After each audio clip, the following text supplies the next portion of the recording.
All right, this is a two-part type of a question. I have this wonderful rectangular prism. It's not a very good drawing, but don't mind that. We're asked to figure out the volume. So hopefully you know the volume of a rectangular prism. That's probably the one thing that everybody remembers, and then everything else they forget for volume. So volume is length times width times height on a rectangular prism. So we're just gonna do 5 times 6 times 8. Super duper simple. However you want to write it, it does not matter the order of it.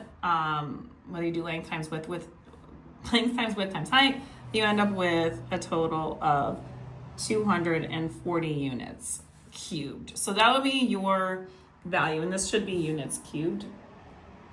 So that would be like that.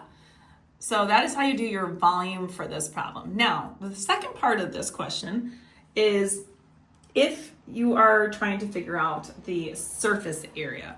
Now, surface area means all of the areas combined of the object. Now, obviously, because there's a couple of easy ways to do this, depending upon your brain and how you can do this. The surface area of a rectangular solid prism or a box, a cube, that kind of thing, they're basically, you take your length times your width. There's two of them, same size. So you multiply those, and then you find the area, and then you times it by 2 because there's 2 pieces. You do the same thing for the width and the height. You figure that out, and then you times it by 2, and then you do the same thing for the length and the height and get that area and times it by 2. Breaking it down just so you can see it.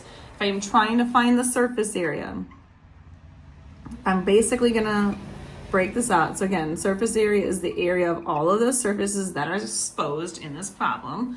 So I'm just gonna make this zoom out a little bit. So if I look at the top of this, again, this is just a kind of broken down piece. The top piece, you have a width, or like, I guess length, whatever you wanna call it, it's the depth of it, is 5. Now the length of it is down here because 8 is the length here, it's gonna be the same length up here.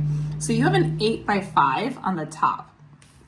So the top is 8 by 5 or 40. So 5 times 8 is 40. Now there are 2 pieces that are 40 because not only do you have the top, but you have the bottom. So the bottom is also 40. It's the same dimensions. So you've got the top and the bottom. Now you have to do the sides, right? The left and the right side.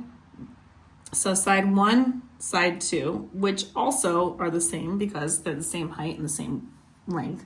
So the height of it is 6, and then it goes back this way. You can see that, use that measurement, 6 and 5.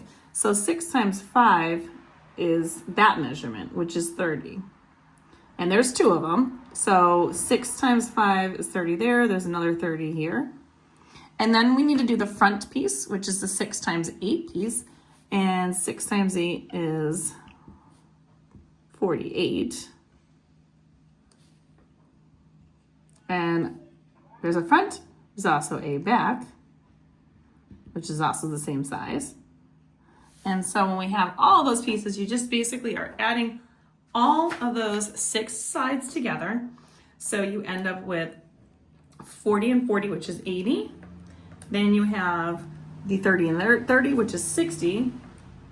And then you have the 48 and the 48, which is 96. And you end up with an answer of 236 units squared. And that would be your surface area. And if you want more questions like these, you can find them on my YouTube, Instagram, and TikTok at YouWantAlgebra. All these are going to be located in the ASVAB portion of my playlist for the ASVAB prep. But if you want more additional supports for volume, you can find them in my volume playlist. If you want more problems with surface area, you can find them in my surface area playlist. And don't forget to like, share, and follow me for more.